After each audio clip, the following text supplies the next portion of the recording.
Hace más de 2000 años, un acto de injusticia estremeció al mundo. No fue solo una ejecución, fue el momento en que el cielo pareció guardar silencio mientras el Hijo de Dios era condenado por hombres corruptos. Jesús de Nazaret, el Mesías prometido, fue traicionado, juzgado sin piedad y crucificado como un criminal. Pero ¿alguna vez te has preguntado qué sucedió con aquellos que participaron en ese crimen? Esta no es una historia cualquiera.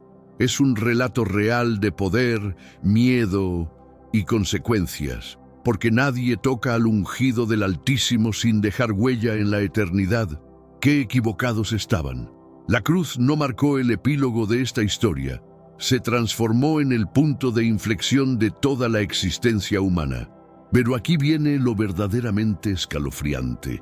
Tanto las Sagradas Escrituras como los archivos históricos más antiguos documentan una verdad que congela la sangre en las venas. Absolutamente todos los que alzaron su mano criminal contra él encontraron su propio destino macabro, generalmente de formas tan horrendas y devastadoras como el papel siniestro que interpretaron en aquella tragedia eterna.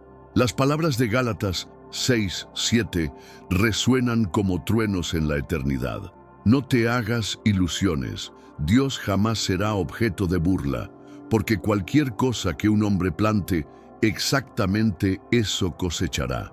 En este momento vamos a adentrarnos juntos en los pasajes más profundos de las Escrituras divinas, los documentos históricos más confiables que existen y los archivos secretos de la Iglesia ancestral para revelar las muertes espantosas de aquellos hombres que exterminaron a Jesucristo, junto con la compasión divina que increíblemente aún se extendía hacia ellos en sus instantes finales. Si tu pasión es desentrañar la verdad absoluta directamente del corazón de la palabra sagrada, quédate pegado a la pantalla hasta el último fotograma de esta revelación explosiva. Asegúrate de pulsar ese botón de me gusta, suscribirte para no perderte ni una sola enseñanza fundamentada en la Biblia y comparte este contenido revolucionario para que otras almas puedan absorber esta verdad que transforma vidas. Y ahí en la sección de comentarios, cuéntanos sin filtros. ¿Te decides por la compasión divina de Dios o por su juicio implacable? Iniciemos esta expedición que cambiará tu perspectiva para siempre. Judas Iscariote, un apellido que resonará por toda la eternidad como el emblema supremo de la deslealtad más abominable que jamás haya conocido la raza humana. Formaba parte del círculo íntimo de los 12 elegidos, seleccionados de manera personal y directa por el mismo Jesús. Durante años completos, fue compañero de viaje del Hijo del Dios viviente. Compartió innumerables comidas en su mesa sagrada. Recorrió territorios enteros de pueblo en pueblo, presenciando con sus propios ojos cómo la ceguera se desvanecía instantáneamente, cómo la lepra desaparecía por completo del cuerpo humano e incluso cómo la muerte misma retrocedía ante su voz todopoderosa. Sus oídos absorbieron cada sílaba del sermón de la montaña, bebiendo directamente de la fuente de sabiduría eterna. Fue testigo ocular de cómo Jesús dominó las tormentas más feroces con una simple orden verbal. Contempló asombrado el milagro de la multiplicación del pan hasta saciar a multitudes hambrientas con sus propias manos divinas. Y a pesar de todo esto, lo entregó como si fuera mercancía en una subasta. El registro de Mateo 26, 14, 15 documenta con precisión devastadora. En ese momento, uno de los 12 discípulos, conocido como Judas Iscariote, se dirigió hacia los líderes sacerdotales y les planteó: ¿cuánto están dispuestos a pagarme por entregárselo? Ellos acordaron con él la suma de 30 monedas de plata. 30 piezas de plata, ni más ni menos que el valor de mercado de un esclavo cualquiera según las leyes de Éxodo 21:32. Por una cantidad inferior al precio de un animal de carga común, Judas accedió a comercializar al Redentor de toda la humanidad. Los evangelios nos descubren señales perturbadoras sobre la naturaleza corrompida de Judas. Juan 12:6 nos revela que había sido un ratero durante mucho tiempo, encargado de administrar los fondos del grupo y apropiándose sistemáticamente de las donaciones que llegaban. La codicia había estado devorando su espíritu durante años enteros, y Satanás descubrió en él un instrumento perfectamente moldeable. Lucas 22:3 proclama sin rodeos: entonces Satanás penetró en Judas, llamado Iscariote. De esta manera, envuelto en la negrura absoluta del huerto de Getsemaní, Judas apareció liderando una horda violenta de militares y vigilantes del santuario.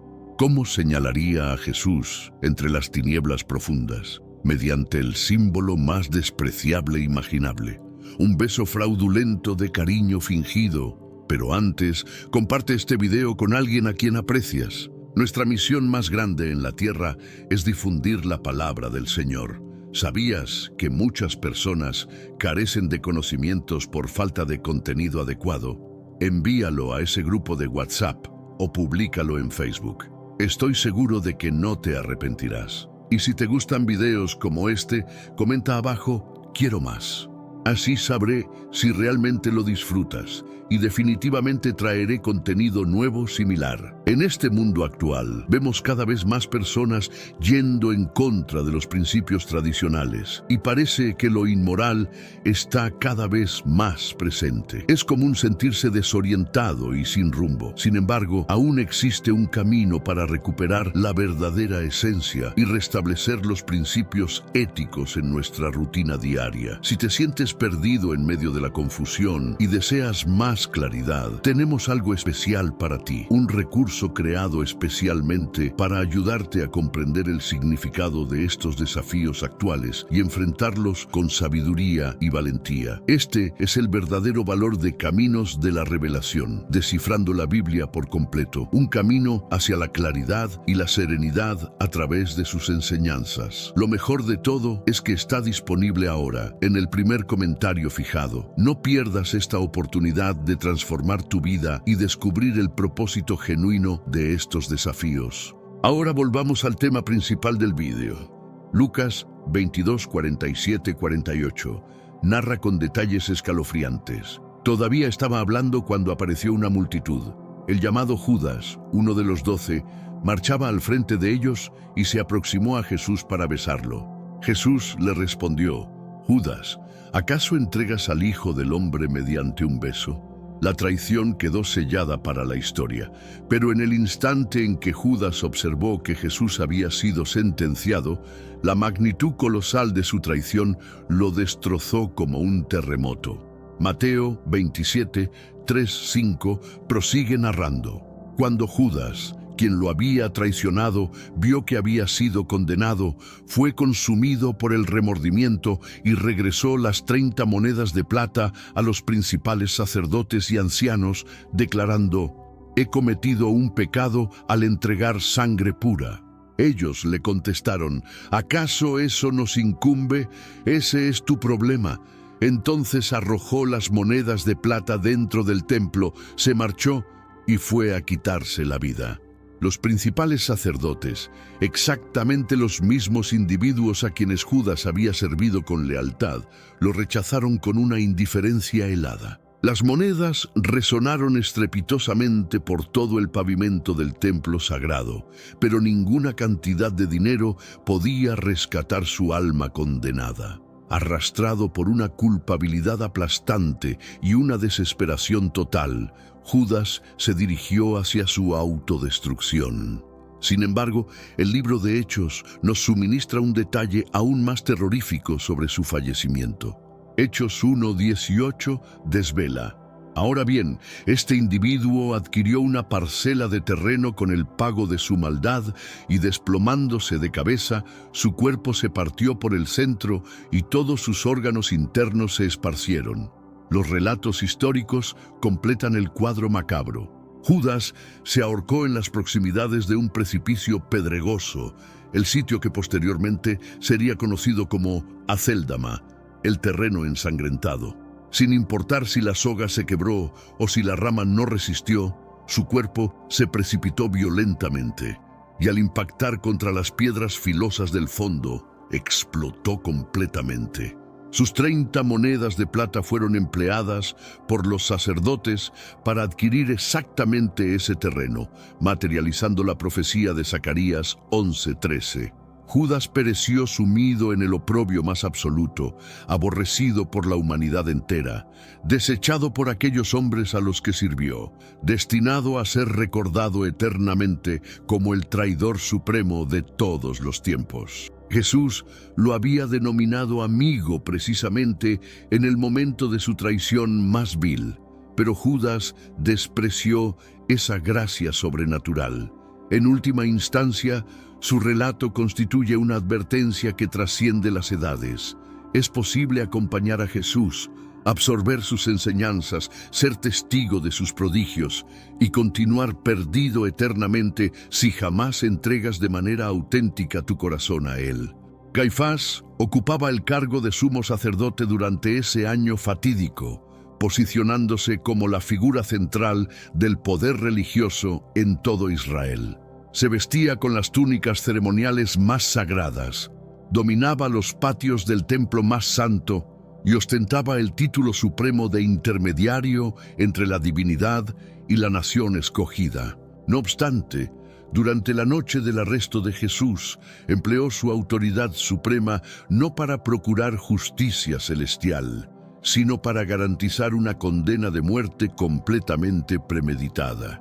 Juan 11:49-50 documenta su razonamiento glacial y calculador. Entonces Caifás, que era uno de ellos y sumo sacerdote durante ese período, les declaró: «Ustedes no comprenden absolutamente nada, ni reflexionan que es más beneficioso para nosotros que un solo individuo perezca por la nación, y no que toda la comunidad sea destruida».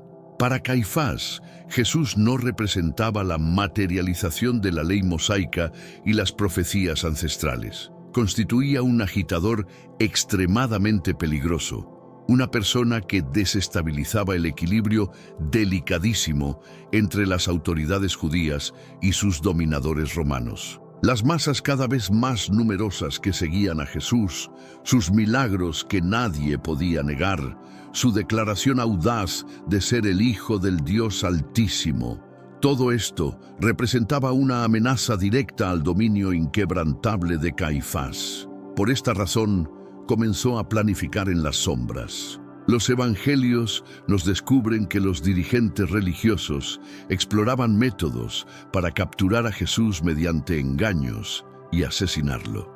Cuando Judas se presentó proponiendo traición, Caifás reconoció su oportunidad perfecta. En la oscuridad más profunda de la medianoche, pisoteando flagrantemente todos los protocolos legales judíos establecidos, Caifás reunió al Sanedrín. El proceso judicial fue una parodia completa de la justicia divina. Introdujeron testigos completamente falsos cuyas declaraciones se contradecían mutuamente de manera evidente. A pesar de esto, Caifás continuó adelante con una determinación absolutamente demoníaca. Mateo 26, 63, 66 continúa relatando: «Pero Jesús permanecía en silencio. Entonces el sumo sacerdote le exigió: «Te obligo bajo juramento por el Dios viviente a que nos declares si eres el Cristo, el Hijo de Dios». Jesús le respondió: «Tú mismo lo has afirmado. Además te aseguro que a partir de este momento contemplarán al Hijo del Hombre sentado a la derecha del poder divino y descendiendo en las nubes celestiales». En ese instante el sumo sacerdote desgarró sus vestimentas gritando: «Ha pronunciado blasfemia. ¿Qué mayor necesidad tenemos de testigos? Miren, en este preciso momento han escuchado su blasfemia. ¿Cuál es su veredicto?». Ellos respondieron unánimemente: «Merece la muerte». Fue precisamente Caifás quien rasgó sus vestimentas sacerdotales, exactamente las mismas prendas diseñadas para simbolizar pureza y santidad, y proclamó que el Hijo de Dios merecía ser ejecutado. Cuando despuntó el alba, Jesús ya se encontraba bajo la custodia de Pilato. Al caer la tarde, colgaba agonizante de la cruz. Pero, ¿cuál fue el paradero posterior de Caifás? Las Escrituras mantienen silencio absoluto respecto a su desenlace, pero Flavio Josefo, el historiador judío más respetado y confiable de la época, nos informa que solamente unos pocos años más tarde, Caifás fue destituido brutalmente de su posición por el gobernador romano Lucio Vitelio. El individuo que anteriormente había ocupado el trono religioso más elevado en todo Israel, se vio súbitamente despojado de toda autoridad y poder. Sin su posición privilegiada, toda su influencia se desintegró completamente. Los relatos tradicionales sugieren que Caifás sobrevivió sus años finales sumergido en una humillación profundísima. Ciertos testimonios aseguran que se quitó la existencia agobiado por el peso insoportable del deshonor público. Otros sostienen que enfermó gravemente, con su reputación completamente maldita entre su propio pueblo. Aquí tenemos a un hombre a quien se le había otorgado la custodia de la ley divina, el liderazgo espiritual de su nación y la responsabilidad sagrada del sumo sacerdocio. Sin embargo, cuando el auténtico sumo sacerdote eterno se presentó directamente ante él, lo sentenció a muerte sin vacilar. De esta manera, el legado de Caifás no es de gloria, sino de ignominia perpetua, recordado no por proteger la verdad divina, sino por orquestar meticulosamente la muerte de aquel que personifica el camino, la verdad y la vida eterna. Anás, el suegro político de Caifás, representaba una figura aún más siniestra. Durante un período extenso, él personalmente había vestido las túnicas ceremoniales del sumo sacerdote, ejerciendo desde el año 6 hasta el 15 d.C. la posición religiosa más influyente en todo el territorio israelí. Aunque los ocupantes romanos finalmente lo removieron del cargo oficial, jamás abandonó verdaderamente el control absoluto de las riendas del poder eclesiástico. Juan 18:13 especifica: y lo condujeron primeramente ante Anás, porque era suegro de Caifás, quien fungía como sumo sacerdote durante ese periodo. Cuando Jesús fue capturado en el jardín de Getsemaní, los guardias armados no lo transportaron directamente hacia Caifás. Negativamente, lo llevaron primero ante Anás. ¿Por qué razón? Porque Anás constituía el verdadero poder detrás del sacerdocio institucional. Sin poseer el título oficial, su influencia sobre el Sanedrín permanecía completamente inigualable. Anás era un patriarca político, un estratega maquiavélico. Los registros históricos nos informan que 5 de sus hijos biológicos, además de Caifás su yerno, todos sirvieron como sumos sacerdotes. El sacerdocio se había transformado en una dinastía familiar con Anás, funcionando como su cabeza suprema. Su interrogatorio de Jesús fue rápido y cortante como una navaja. Juan 18:19 registra: entonces el sumo sacerdote interrogó a Jesús acerca de sus seguidores y sobre su doctrina. Esto tenía menos que ver con la búsqueda de la verdad y más con la recopilación de munición para condenarlo definitivamente. La respuesta de Jesús fue serena e inquebrantable. Yo he hablado abiertamente al mundo, siempre enseñé en la sinagoga y en el templo. ¿Por qué me interrogas a mí? Pregunta a quienes me escucharon. Juan 18, 20, 21. Esta no era la respuesta que Anás deseaba escuchar. Después de un intercambio breve pero hostil, envió a Jesús atado hacia Caifás para enfrentar la farsa completa del juicio. Las Escrituras no documentan los días finales de Anás, pero la historia y la tradición pintan un cuadro devastador. Cuando la guerra judío-romana estalló en el 66 d.C., la familia de Anás todavía poseía riquezas inmensas e influencia política en Jerusalén. Sin embargo, en el 70 d.C., los ejércitos de Roma rodearon completamente la ciudad. El hambre, la violencia y el caos se apoderaron de las calles. El templo, el corazón mismo de su poder, fue consumido por las llamas. La tradición de la iglesia primitiva sugiere que Anás mismo fue eliminado durante el asedio o ejecutado en el derramamiento de sangre interno que desgarró Jerusalén. Su riqueza fue saqueada, su red política desmantelada, su familia dispersada. El hombre que una vez se sentó en la cúspide de la autoridad religiosa pereció entre las ruinas de la ciudad que intentó controlar. Aquel que primero interrogó al Mesías no vivió para ver a otro sumo sacerdote permanecer en gloria ante el trono de Dios. El legado de Anás constituye una advertencia severa. Es posible ejercer poder sobre las cosas sagradas de Dios y, sin embargo, jamás conocer verdaderamente a Dios mismo. Poncio Pilato, el quinto gobernador romano de Judea, un funcionario designado por el emperador Tiberio para mantener el orden en una región que hervía constantemente con tensiones religiosas explosivas. Durante prácticamente una década, Pilato gobernó desde la ciudad costera de Cesarea, viajando hacia Jerusalén durante las festividades para vigilar de cerca a las multitudes potencialmente peligrosas. No era ningún desconocido en controversias sangrientas. Los registros históricos nos revelan que tenía una reputación bien establecida por crueldad despiadada, terquedad absoluta e insensibilidad completa hacia las costumbres judías. Filón de Alejandría escribió que Pilato era conocido por corrupción sistemática, violencia desmedida, robos flagrantes, asaltos brutales, comportamiento abusivo constante, ejecuciones frecuentes sin proceso legal y ferocidad salvaje interminable. No obstante, el día en que Jesús se presentó ante él, Pilato enfrentó la decisión más trascendental de toda su existencia.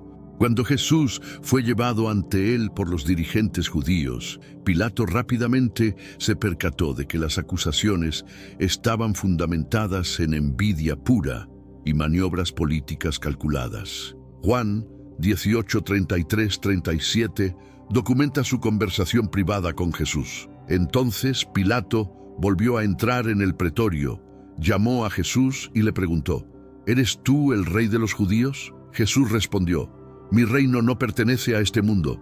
Para esto nací y para esto vine al mundo, para dar testimonio de la verdad. Pilato quedó profundamente perturbado. En 3 ocasiones distintas a lo largo de los evangelios, declaró públicamente la inocencia de Jesús. Lucas 23:22 registra: Y les dijo por tercera vez: ¿Por qué? ¿Qué mal ha cometido éste? Ninguna causa de muerte he encontrado en él. Lo castigaré, pues, y lo soltaré. Pero la multitud no cedería ni un milímetro. Los principales sacerdotes los incitaron a gritar con mayor intensidad: ¡Crucifícalo! ¡Crucifícalo! Cuando Pilato escuchó la acusación de que Jesús afirmaba ser el Hijo de Dios, Juan 19:8 dice que tuvo más miedo. Pilato se encontraba atrapado entre 2 terrores paralizantes: el terror de condenar a un inocente y el terror de la ruina política si estallaba una revuelta. Los líderes judíos lo acorralaron con una amenaza final en Juan 19:12. Si sueltas a este, no eres amigo de César. Todo el que se hace rey, a César se opone. Desafiar los intereses de César podría significar exilio inmediato o muerte segura. Así que Pilato transigió de la manera más cobarde.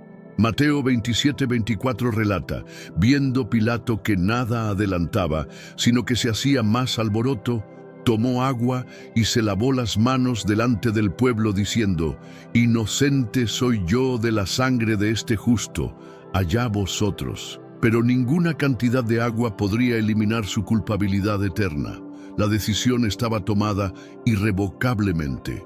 Jesús fue azotado salvajemente, ridiculizado públicamente y entregado para ser crucificado. Las Escrituras guardan silencio sobre los años posteriores de Pilato, pero la historia no muestra misericordia. Eusebio, el historiador eclesiástico primitivo, registra que el gobierno de Pilato terminó en desgracia total. En el 36 d.C., después de manejar mal otra insurrección, fue convocado a Roma por el emperador Tiberio para responder por sus acciones criminales.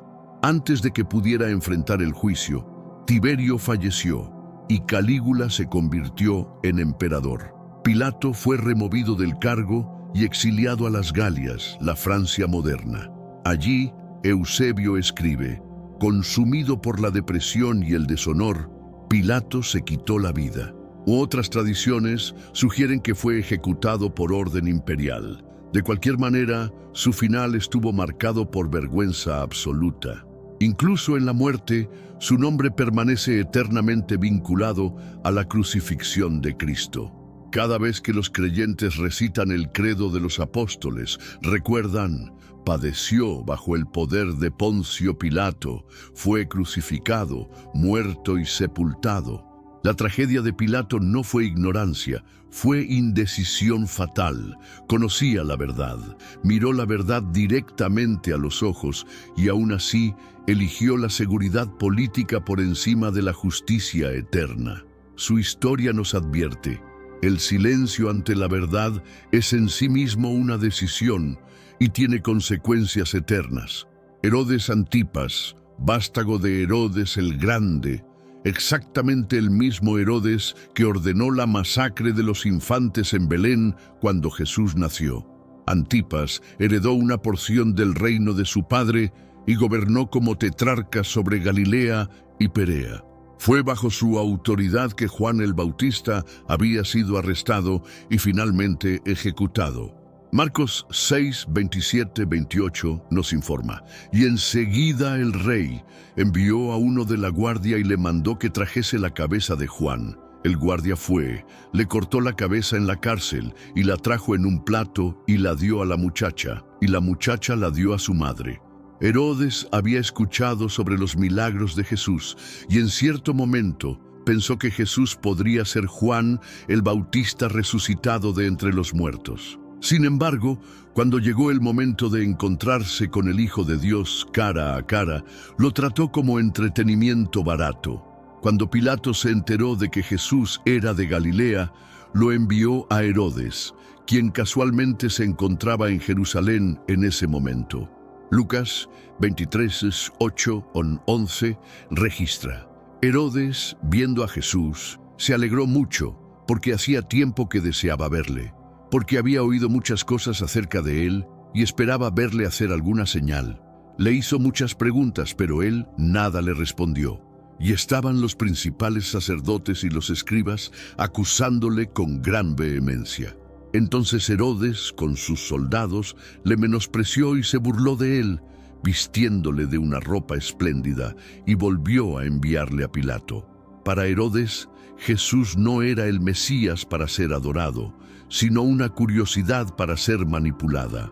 Cuando Jesús se negó a actuar a la orden, Herodes se unió a sus soldados en burla abierta, vistiéndolo con una túnica lujosa, riéndose de la idea de que este hombre pudiera ser un rey. Fue un acto de desprecio absoluto, un rechazo no solo de la realeza de Jesús, sino de la misericordia que se encontraba ante él. La historia registra que el final de Herodes fue tan humillante como su trato hacia Cristo.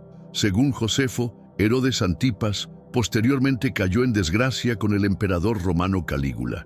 Su ambicioso sobrino Herodes Agripa I lo acusó de conspirar rebelión. El emperador despojó a Antipas de su título y riqueza, desterrándolo a él y a su esposa Herodías a las Galias, la Francia moderna. Lejos de los palacios de Galilea, Herodes vivió sus últimos años en exilio, un gobernante destronado, avergonzado e impotente.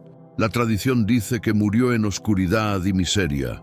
Su vida, una vez dorada, se redujo a exilio y arrepentimiento. Herodes Antipas tuvo la oportunidad de escuchar la voz de Juan el Bautista y de oír la verdad de los labios del mismo Jesucristo, pero silenció al profeta y se burló del rey. Al final, la corona a la que se aferró fue arrancada de su cabeza.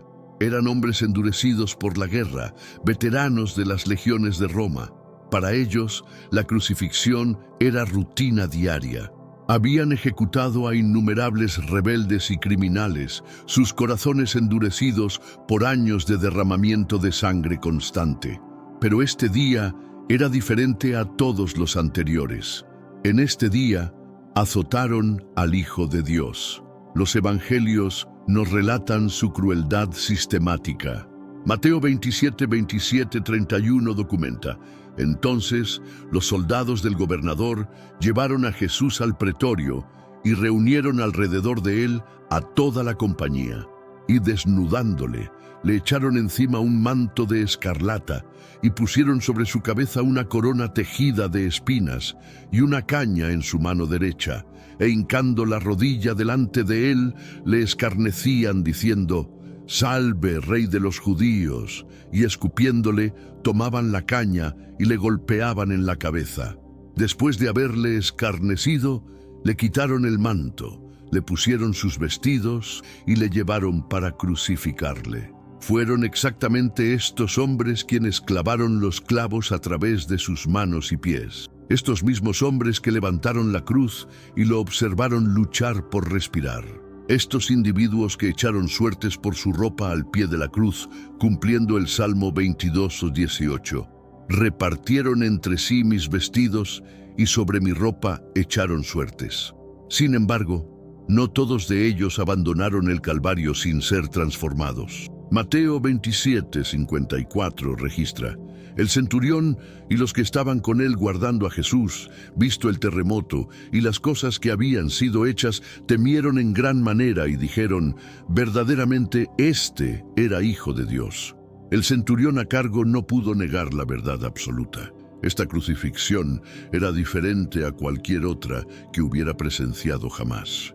Las Escrituras guardan silencio sobre las vidas posteriores de estos soldados. No conocemos sus nombres, ni los caminos que siguieron después de ese día tenebroso.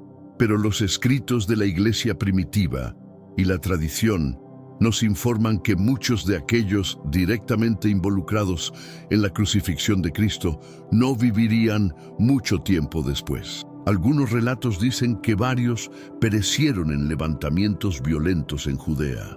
Otros cayeron en batalla contra los enemigos de Roma en tierras extranjeras.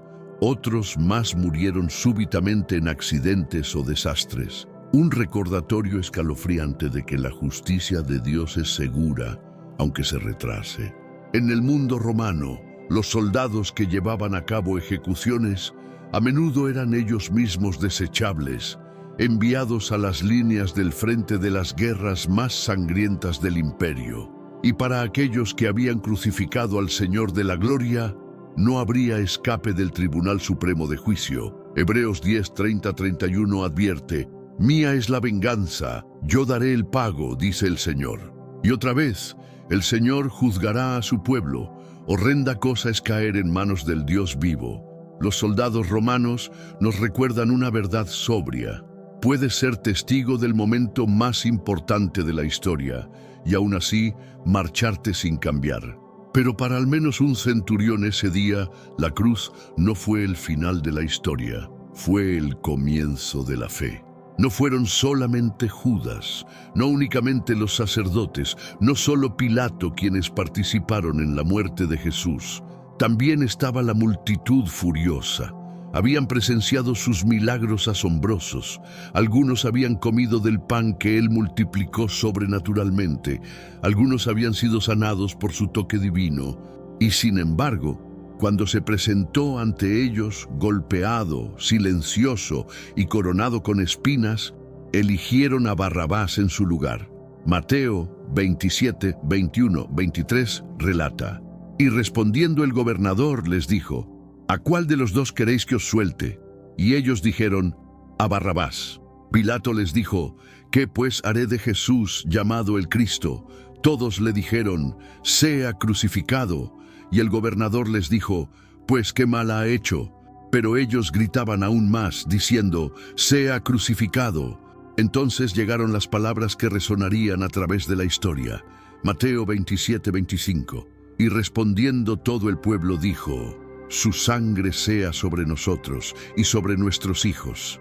Fue una declaración de responsabilidad absoluta y una profecía autocumplida. Apenas una generación después, aproximadamente 40 años después de que esas palabras fueron pronunciadas, el juicio que Jesús había predicho llegó con furia implacable. Lucas 19, 41-44 registra que cuando Jesús se acercó a Jerusalén por última vez, al ver la ciudad, lloró sobre ella diciendo: «Oh, si también tú conocieses, a lo menos en este tu día, lo que es para tu paz, mas ahora está encubierto de tus ojos. Porque vendrán días sobre ti, cuando tus enemigos te rodearán con vallado, y te sitiarán y te estrecharán por todas partes, y te derribarán a tierra, y a tus hijos dentro de ti, y no dejarán en ti piedra sobre piedra, por cuanto no conociste el tiempo de tu visitación». En el 66 de Cristo estalló la rebelión en Judea contra Roma. Para el 70 de Cristo, las legiones de Tito rodearon completamente Jerusalén. Según el historiador judío Josefo, la población de la ciudad se hinchó cuando los peregrinos se aglomeraron para la Pascua, solo para encontrarse atrapados dentro de las murallas. Entonces llegó la hambruna devastadora, la comida desapareció por completo, la gente luchó por migajas. Algunos recurrieron a actos impensables solo para sobrevivir. Fuera de las murallas, los romanos crucificaron a cientos cada día, llenando las colinas con cruces hasta que no quedó madera. Finalmente, el ejército romano quebró las murallas. La masacre fue despiadada. Josefo registra que más de 1 millón perecieron en el asedio por espadas, inanición y crucifixión. Los sobrevivientes fueron vendidos como esclavos o llevados a Roma para morir en los juegos gladiatorios. El templo, el orgullo de Israel, el lugar mismo donde la presencia de Dios había morado una vez, fue incendiado. El oro en sus paredes se derritió en las grietas entre las piedras. Y en su codicia, los soldados lo desmantelaron piedra por piedra, cumpliendo las palabras de Jesús en Mateo 24:2. No quedará aquí piedra sobre piedra que no sea derribada. La multitud había gritado: «Su sangre sea sobre nosotros y sobre nuestros hijos». Y en el 70 a.C., la profecía se cumplió en fuego, sangre y ruina total. Sin embargo, incluso aquí hay un destello de misericordia divina, porque la sangre de Jesús puede estar sobre una persona, pero para salvación, no para juicio. En el día de Pentecostés, apenas semanas después de la crucifixión, Pedro se levantó en Jerusalén y predicó a muchos que pudieron haber estado en esa misma multitud. Hechos 2:41 dice: «Así que los que recibieron su palabra fueron bautizados, y se añadieron aquel día como 3,000 personas». La misma ciudad que una vez gritó por su muerte, vio a miles llegar a la vida a través de su nombre.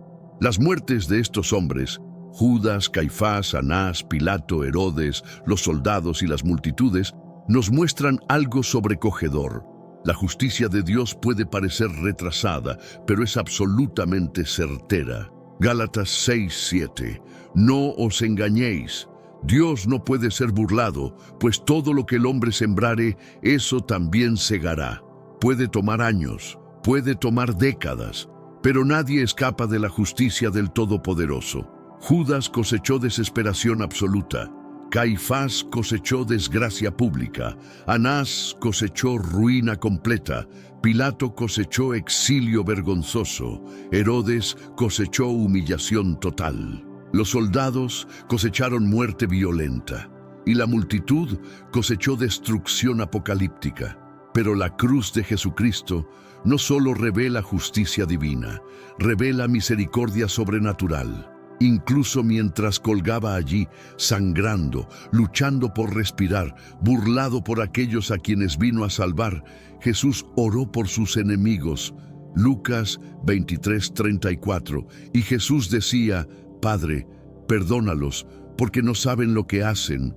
Y piensa en eso profundamente. los mismos que lo clavaron a la cruz, los que gritaron por su muerte, los que escupieron en su rostro sagrado, fueron por quienes él oró intercediendo. Y esa oración no fue en vano, porque incluso después de su resurrección gloriosa y ascensión triunfante, el libro de Hechos nos cuenta algo extraordinario. Hechos 6:7. Y crecía la palabra del Señor, y el número de los discípulos se multiplicaba grandemente en Jerusalén. También muchos de los sacerdotes obedecían a la fe.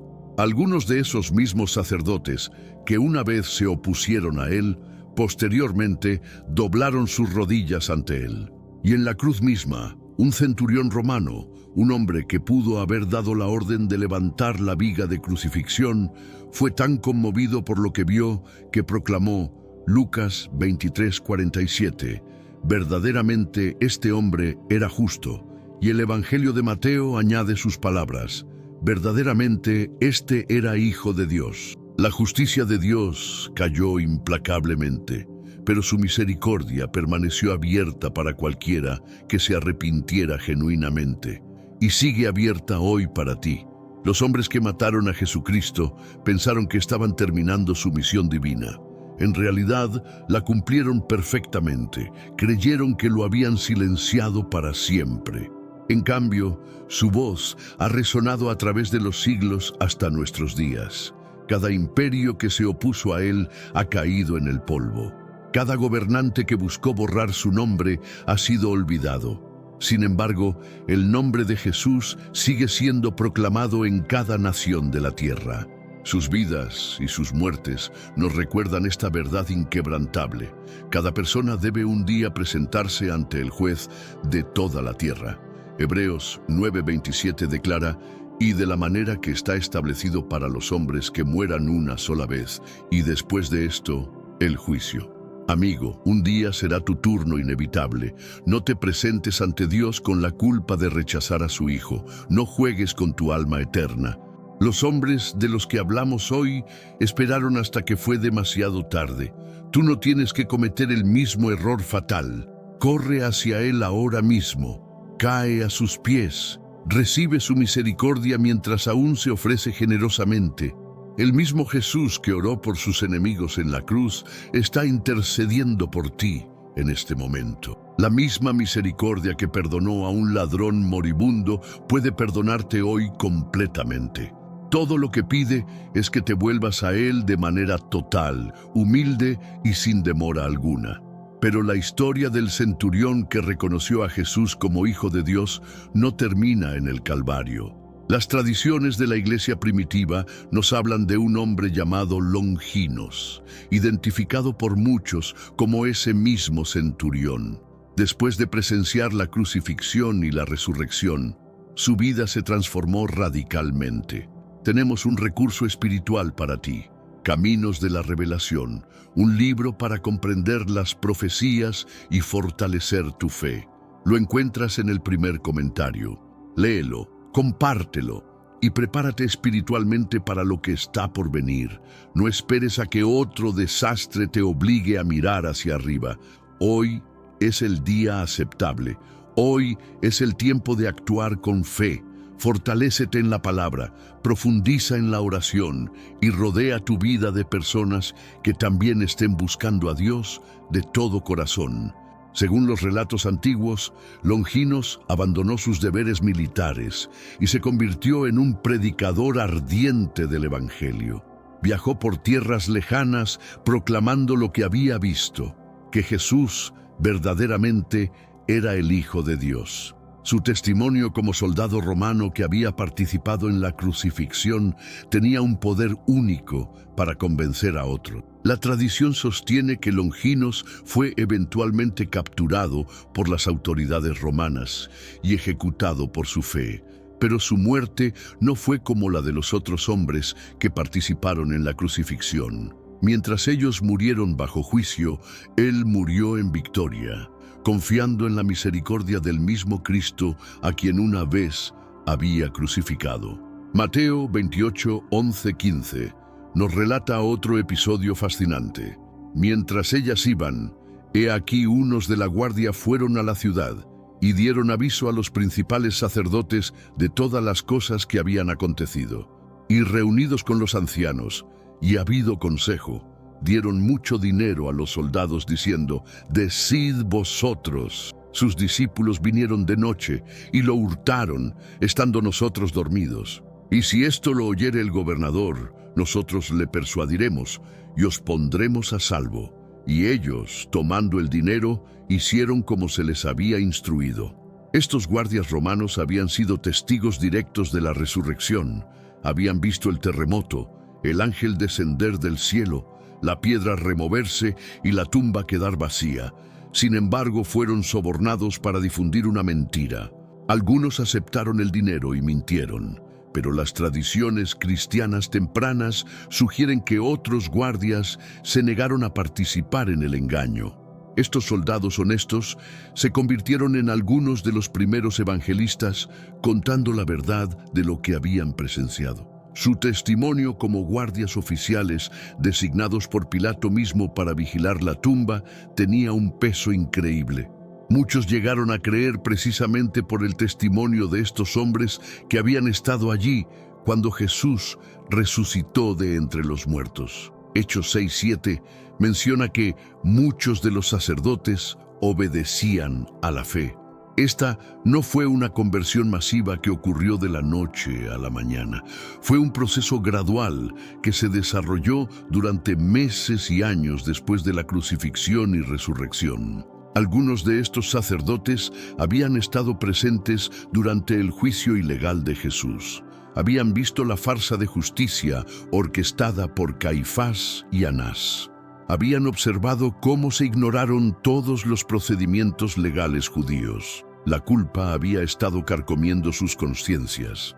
Cuando comenzaron a escuchar los testimonios de los apóstoles sobre la resurrección, cuando vieron las vidas transformadas de los primeros cristianos, cuando fueron testigos de los milagros que ocurrían en el nombre de Jesús, sus corazones comenzaron a ablandarse. Uno por uno, estos sacerdotes comenzaron a abandonar sus posiciones en el templo para seguir a Cristo. Algunos lo hicieron públicamente, arriesgando la excomunicación y la persecución. Otros lo hicieron en secreto, como Nicodemo, proporcionando apoyo financiero y protección a la iglesia naciente. La familia de Anás, que había controlado el sacerdocio durante décadas, experimentó una caída dramática que se extendió por generaciones. Cuando los romanos finalmente destruyeron Jerusalén en el 70 después de Cristo, toda la dinastía sacerdotal fue aniquilada. Los registros históricos indican que varios de los hijos de Anás murieron violentamente durante los años previos a la destrucción del templo. Uno fue apedreado por una turba enfurecida. Otro fue asesinado por celotes durante los disturbios internos que precedieron al asedio romano. La riqueza inmensa que la familia había acumulado durante décadas de control corrupto del templo se evaporó en cuestión de días cuando Jerusalén cayó. Sus palacios fueron saqueados, sus tesoros confiscados y su influencia política completamente destruida. Algunos documentos apócrifos tardíos, aunque no canónicos, sugieren que Pilato pasó sus últimos años atormentado por pesadillas sobre Jesús. Según estos relatos, veía constantemente en sueños el rostro de Cristo, escuchaba sus palabras: «Mi reino no es de este mundo». Las tradiciones orientales sugieren que Pilato escribió cartas al emperador describiendo los eventos extraños que rodearon la crucifixión: la oscuridad a mediodía, el terremoto, el velo del templo rasgado. Algunas fuentes afirman que incluso mencionó los rumores de la resurrección. Durante su exilio en las Galias, Pilato supuestamente buscó información sobre los seguidores de Jesús. Quería entender si realmente había resucitado de entre los muertos. Pero para entonces era demasiado tarde. Su oportunidad de encontrar redención había pasado en aquel momento crucial, cuando tenía a la verdad misma de pie ante él. Los últimos años de Herodes Antipas en el exilio aparentemente estuvieron marcados por un profundo arrepentimiento.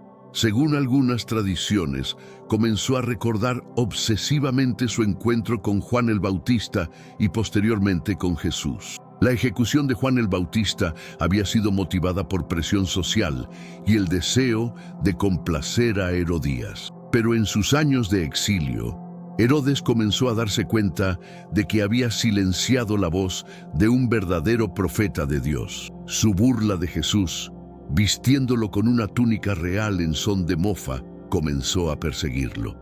Se dice que Herodes llegó a creer que Jesús realmente era el Mesías, pero que su reconocimiento llegó demasiado tarde para la salvación. El impacto de la crucifixión se extendió mucho más allá del centurión, que declaró: verdaderamente, este era hijo de Dios. Los soldados romanos que habían participado en la crucifixión regresaron a sus cuarteles con historias que no podían explicar. Hablaron del comportamiento extraordinario de Jesús, cómo no maldijo a sus ejecutores, cómo oró por sus enemigos, cómo perdonó incluso mientras moría. Esto era completamente diferente a cualquier otro criminal que hubieran ejecutado. Cuando comenzaron a circular historias sobre la resurrección, algunos de estos soldados se convirtieron en investigadores activos. Querían saber si era verdad que este hombre había vuelto de entre los muertos. Muchos terminaron convirtiéndose al cristianismo.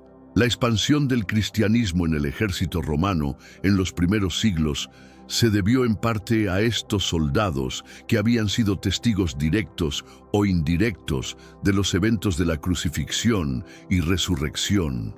La ciudad misma de Jerusalén experimentó una transformación espiritual dramática en las décadas siguientes a la crucifixión. La misma ciudad que había gritado «Crucifícale» se convirtió en el centro del movimiento cristiano más poderoso de la historia. Miles de personas que habían estado presentes durante la crucifixión posteriormente se convirtieron al cristianismo.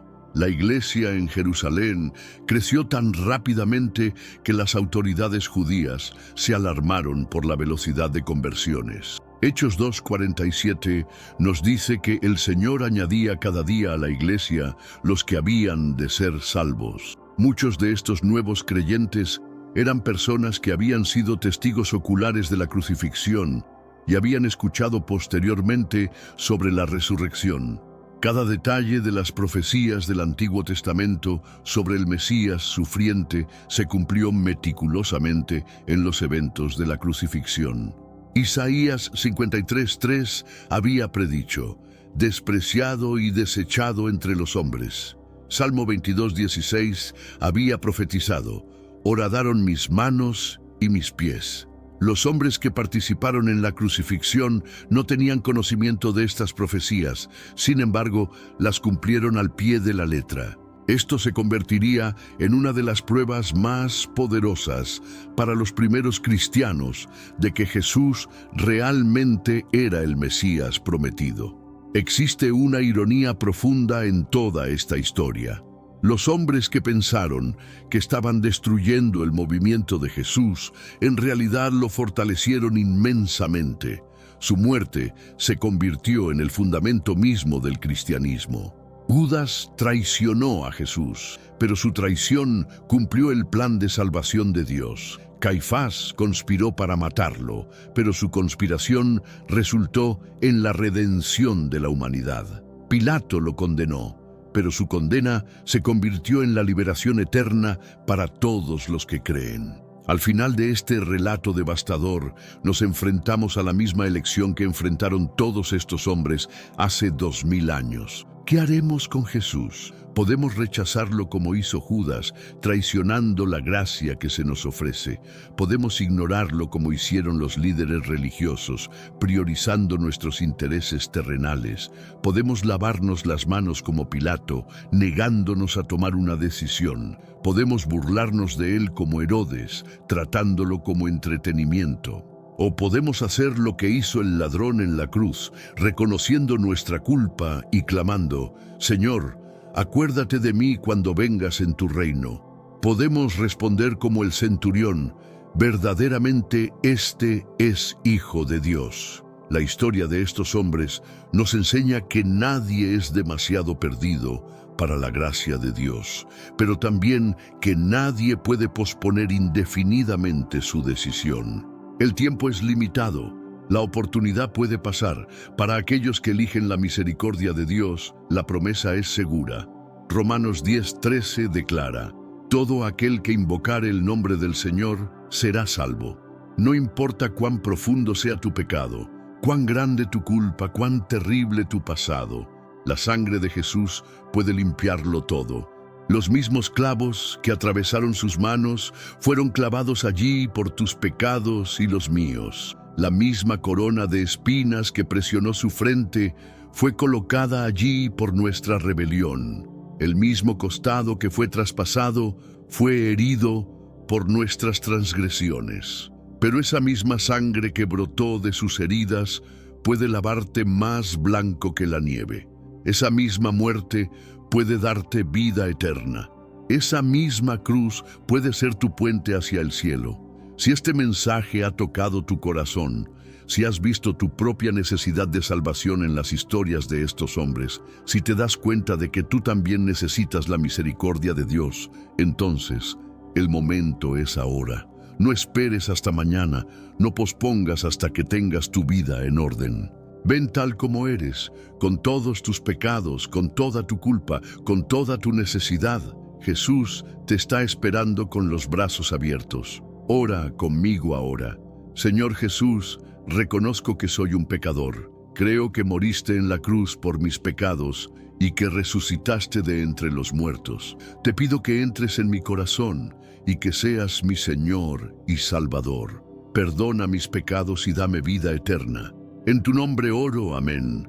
Si hiciste esa oración con sinceridad, entonces tu nombre ha sido escrito en el libro de la vida. Has pasado de muerte a vida. Has sido perdonado completamente. Has recibido vida eterna. Ahora comienza tu nueva vida siguiendo a Cristo. Lee su palabra, ora diariamente, busca una iglesia que enseñe la Biblia y comparte tu fe con otros. Tu historia de transformación puede ser tan poderosa como la del centurión que declaró: verdaderamente este era Hijo de Dios. La historia de los hombres que mataron a Jesús termina en tragedia para la mayoría, pero en triunfo para aquellos que encontraron arrepentimiento.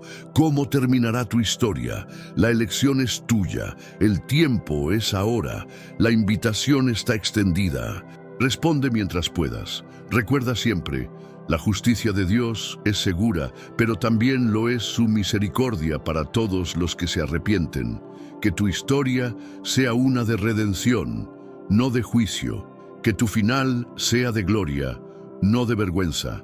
Que tu destino sea el cielo, no la condenación. La sangre de Jesús sigue clamando hoy, no por venganza, sino por misericordia.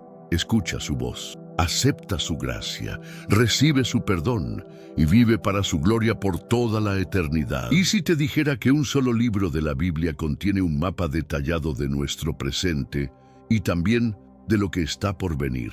Es un documento antiguo, escrito hace más de 2700 años, pero que habla directamente a lo que vivimos hoy.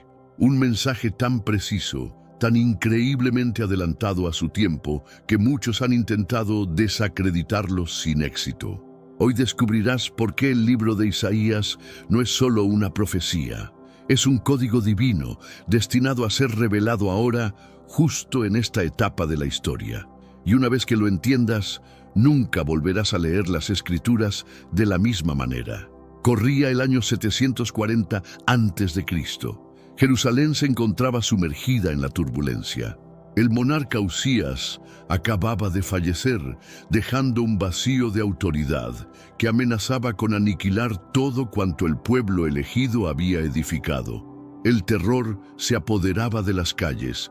Los adversarios acechaban en las fronteras y en medio de esta tormenta perfecta, un joven de linaje aristocrático experimentó algo que lo marcaría eternamente. En el año que murió el rey Usías, contemplé al Señor sentado sobre un trono elevado y majestuoso. Estas palabras no representan meramente el comienzo de un texto, constituyen el umbral hacia la revelación más asombrosa jamás registrada. Isaías no estaba preparado para lo que estaba por contemplar. Nadie lo estaba.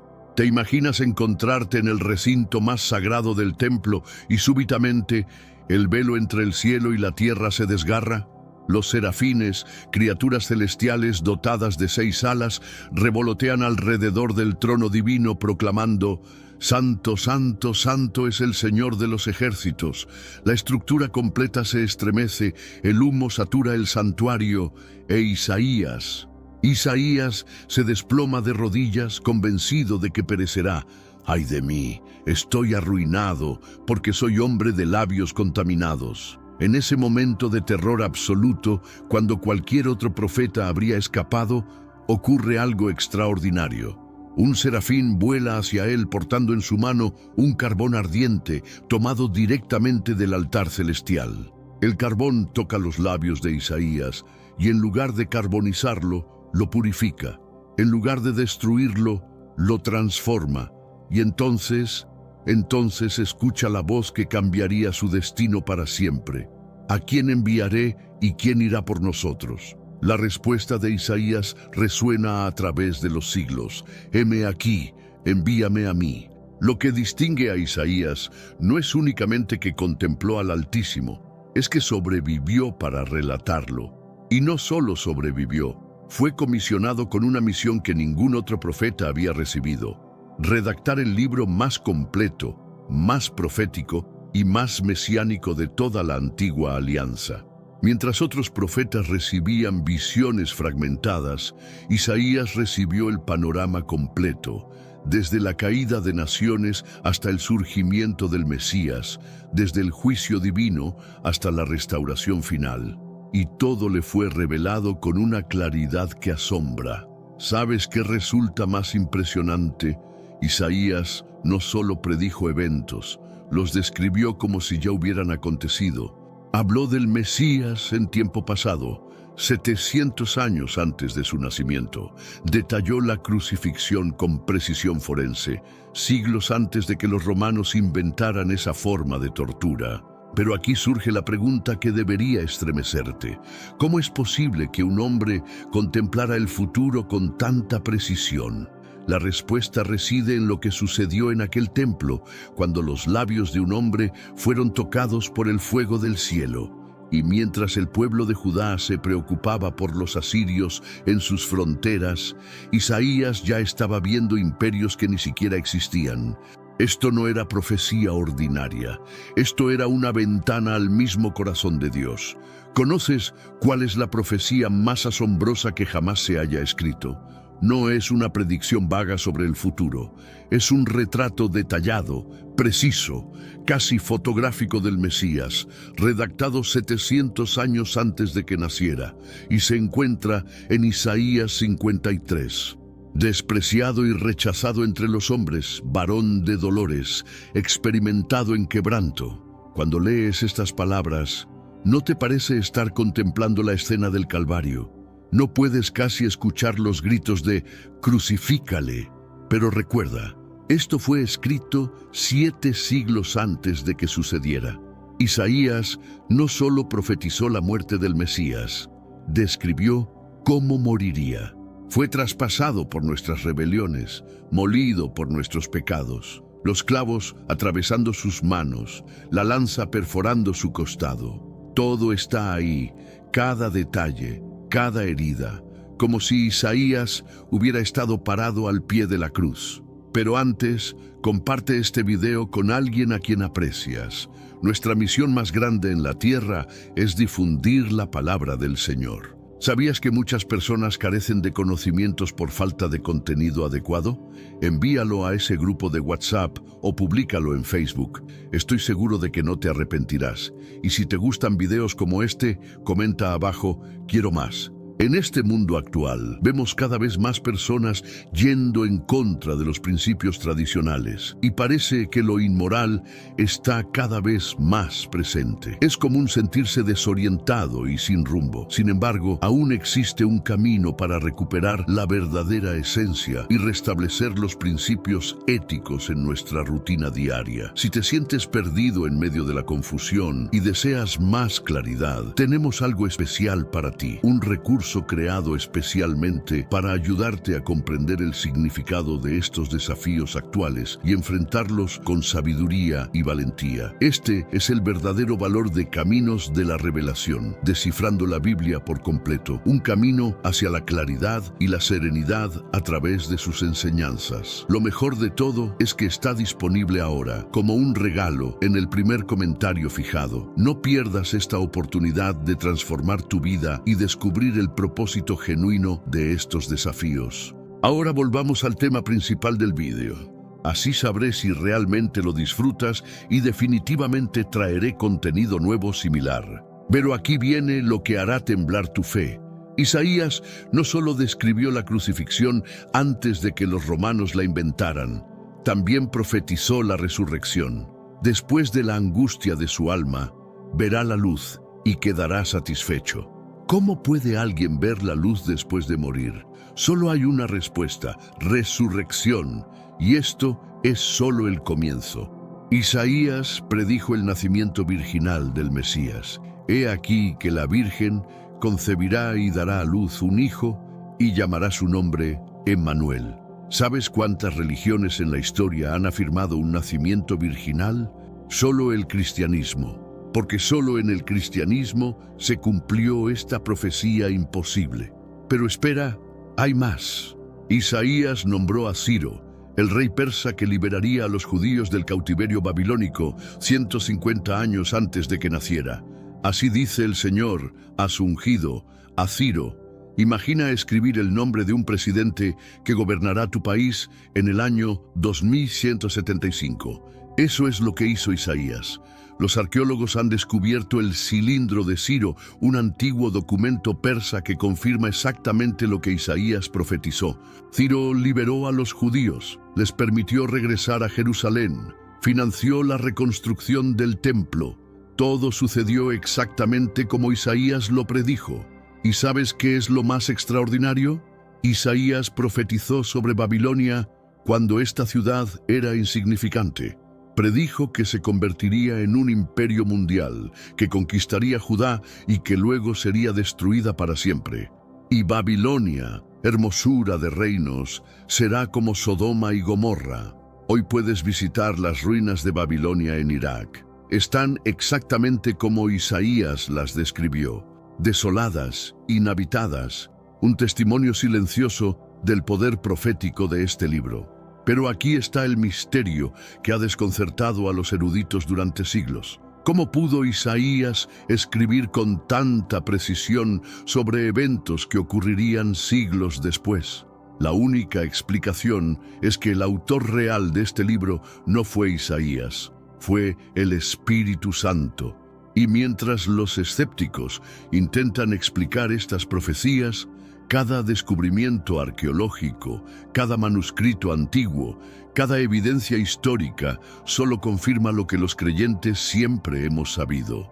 El libro de Isaías es la prueba más poderosa de que Dios existe y que su palabra es verdad. ¿Sabías que el Evangelio completo está escrito en el Antiguo Testamento? No en fragmentos, no en sombras, sino en detalles tan vívidos que parece que Isaías tuvo una Biblia del Nuevo Testamento en sus manos. Pero él escribió 700 años antes de Cristo. El Espíritu del Señor está sobre mí, porque me ha ungido para predicar buenas nuevas a los pobres. ¿Reconoces estas palabras? Jesús las leyó en la sinagoga de Nazaret, abrió el rollo de Isaías, leyó este pasaje y luego declaró: «Hoy se ha cumplido esta escritura delante de vosotros». Imagina la conmoción en esa sinagoga. Jesús estaba diciendo: «Esa profecía que han leído durante siglos, soy yo». Pero Isaías no solo profetizó el ministerio de Jesús, describió su carácter divino con una precisión que quita el aliento. Porque un niño nos es nacido, hijo nos es dado, y el principado sobre su hombro, y se llamará su nombre Admirable, Consejero, Dios fuerte, Padre eterno, Príncipe de paz. ¿Te das cuenta?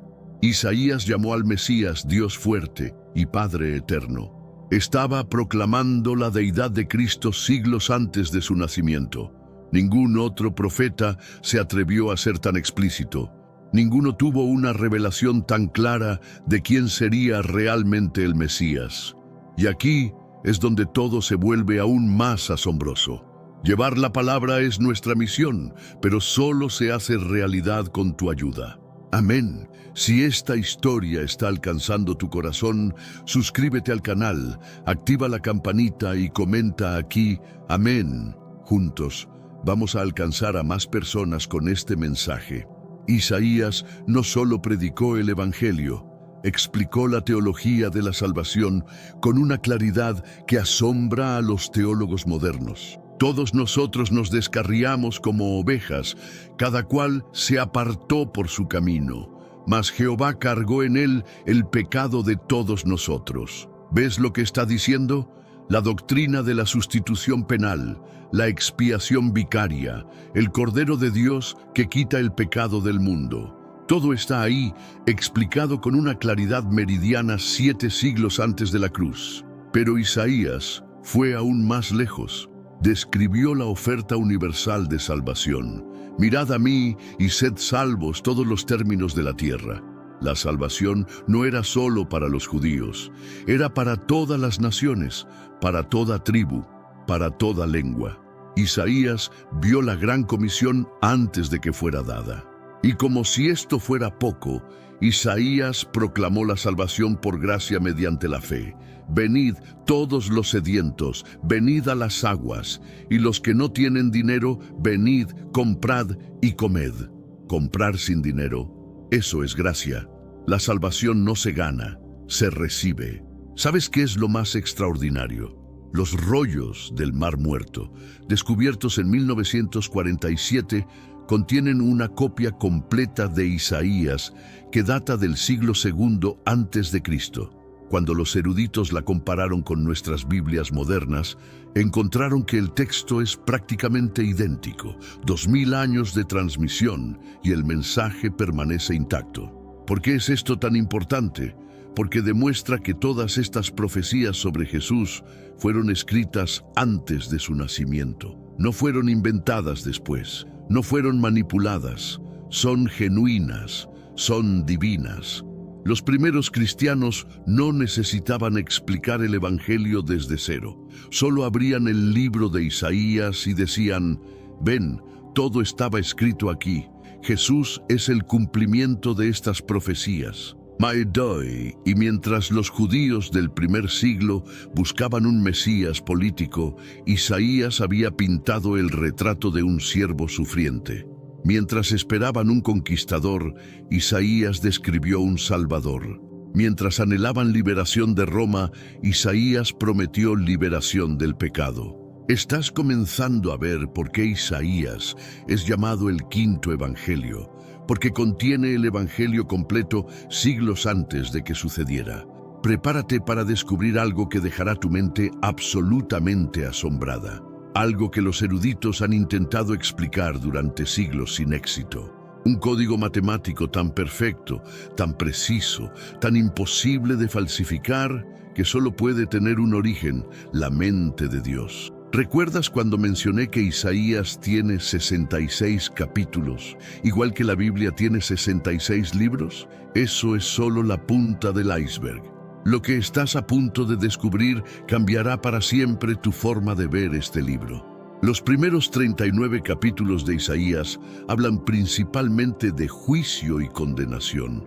¿Sabes cuántos libros tiene el Antiguo Testamento? Exactamente 39. Y todos ellos apuntan a nuestra necesidad de un Salvador.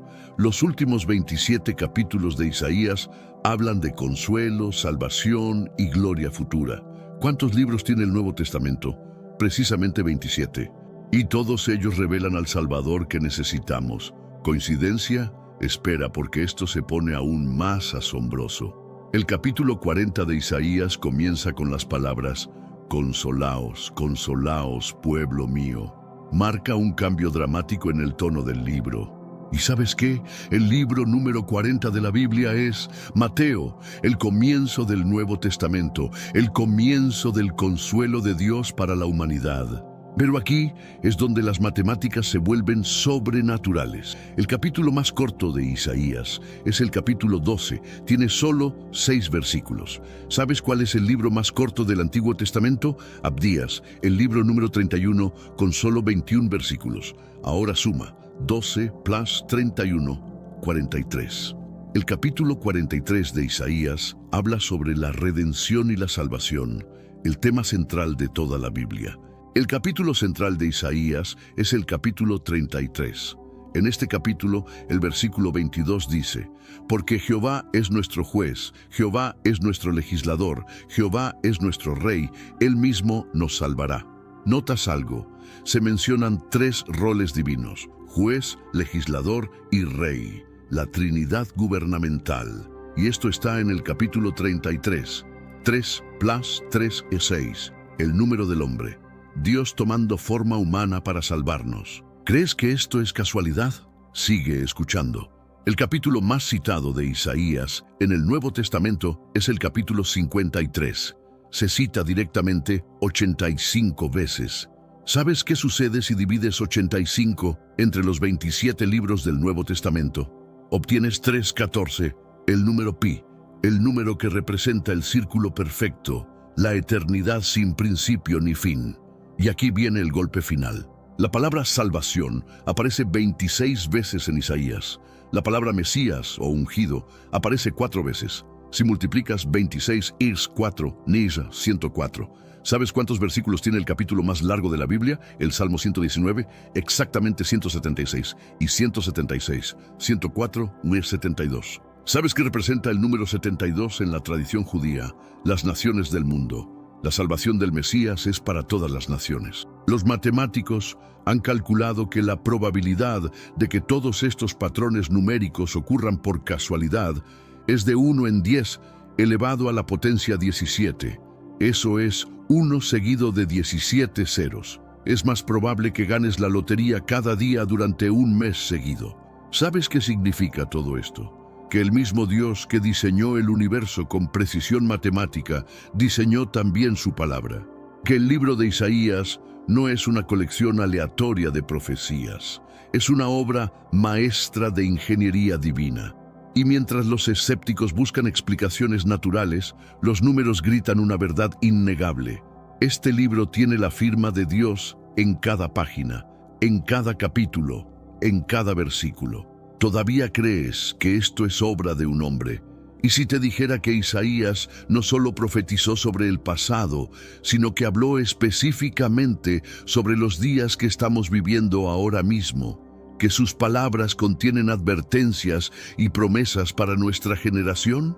Prepárate, porque lo que estás a punto de escuchar podría cambiar tu perspectiva sobre los tiempos actuales. En los postreros días acontecerá que el monte de la casa del Señor será establecido como cabeza de los montes. Isaías vio nuestros días, vio el tiempo del fin, y lo que describió está sucediendo ante nuestros ojos. Isaías profetizó sobre Israel. Acontecerá en aquel día que la raíz de Isaí será buscada por las gentes. Durante casi 2000 años, Israel dejó de existir como nación. Los expertos decían que era imposible que un pueblo disperso por todo el mundo pudiera regresar y reconstruir su nación. Pero en 1948, lo imposible sucedió. Israel renació en un día, exactamente como Isaías lo predijo. ¿Sabes qué más profetizó Isaías? El desierto florecerá como la rosa. Hoy, Israel exporta flores y frutas a todo el mundo. Han hecho florecer el desierto con tecnología de irrigación. Las profecías se cumplen literalmente ante nuestros ojos, pero aquí es donde todo se vuelve personal para ti.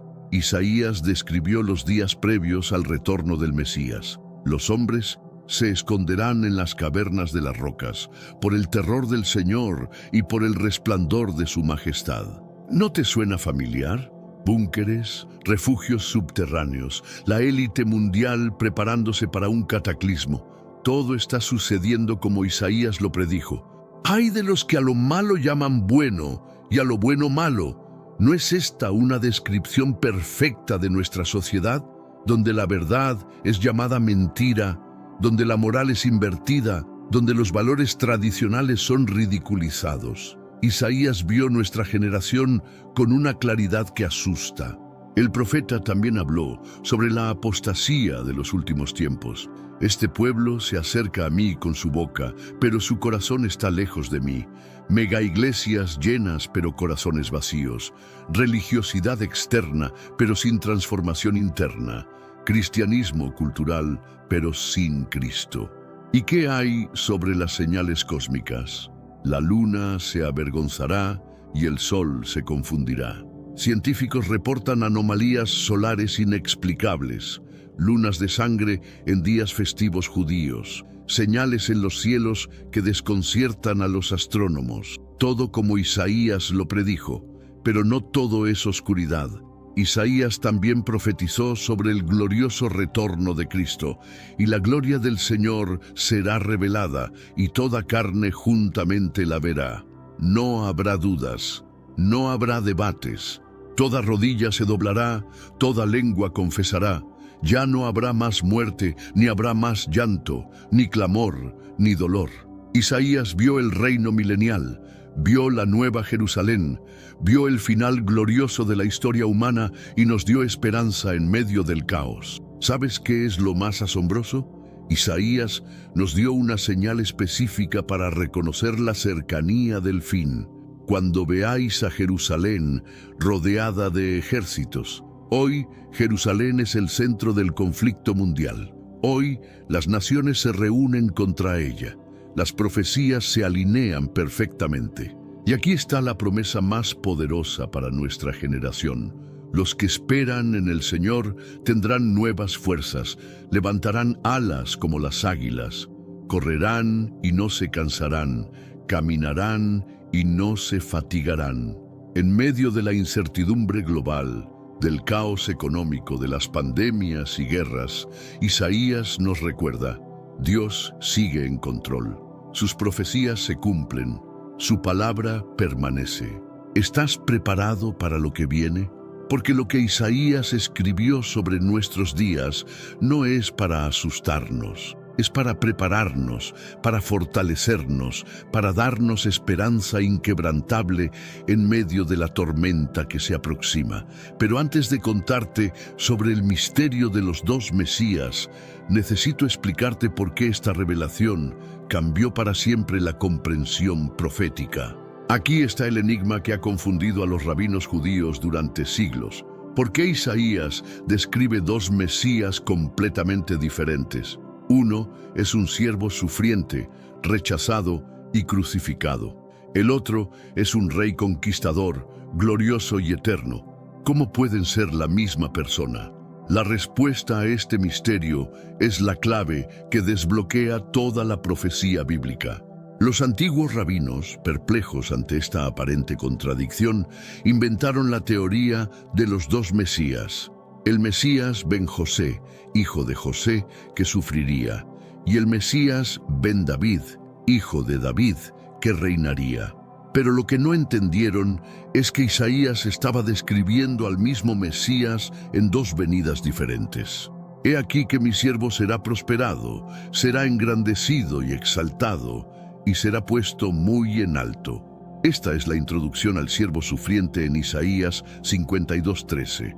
Pero nota algo fascinante. Comienza hablando de exaltación y gloria. ¿Por qué? Porque Dios quería que supiéramos desde el principio que el sufrimiento no sería el final de la historia. En Isaías 53 vemos la primera venida. Despreciado y rechazado entre los hombres, varón de dolores. Aquí está Jesús en la cruz, el Cordero de Dios, el Salvador sufriente. Pero luego, en el mismo libro, Isaías pinta un cuadro completamente diferente. Porque un niño nos es nacido, y se llamará su nombre Admirable, Consejero, Dios fuerte, Padre eterno, Príncipe de paz. ¿Ves el contraste? Ya no es el siervo sufriendo, ahora es el Rey eterno. Ya no está en una cruz, está en un trono, y juzgará entre las naciones, y reprenderá a muchos pueblos, y volverán sus espadas en rejas de arado, y sus lanzas en hoces. Este es el Mesías en su segunda venida, el León de Judá, el Rey de Reyes. ¿Sabes qué es lo extraordinario? Isaías incluso profetizó el tiempo entre las dos venidas. En Isaías 61, después de proclamar el año de la buena voluntad del Señor, hay una pausa abrupta antes de mencionar el día de venganza del Dios nuestro. Cuando Jesús leyó este pasaje en la sinagoga, se detuvo exactamente en ese punto. ¿Por qué?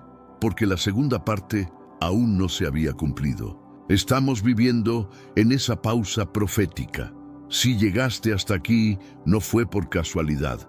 Piensa en cuántas vidas puedes alcanzar junto con nosotros. Cada suscripción, cada comentario, es una semilla que estás plantando.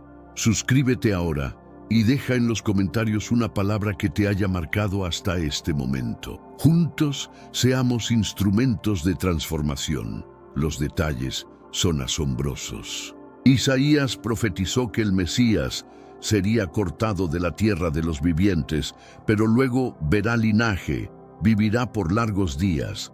¿Cómo alguien puede ver descendencia después de morir? Solo mediante la resurrección.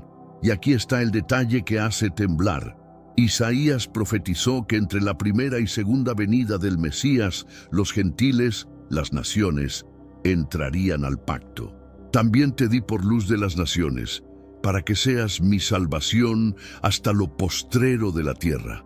Esas somos nosotros. Estamos viviendo en el período que Isaías vio, pero que los rabinos no pudieron comprender. El mismo Mesías, que fue herido por nuestras rebeliones, será el que herirá la tierra con la vara de su boca. El mismo que fue llevado como cordero al matadero, será el león que ruge desde Sión. El mismo que llevó una corona de espinas, llevará la corona del universo.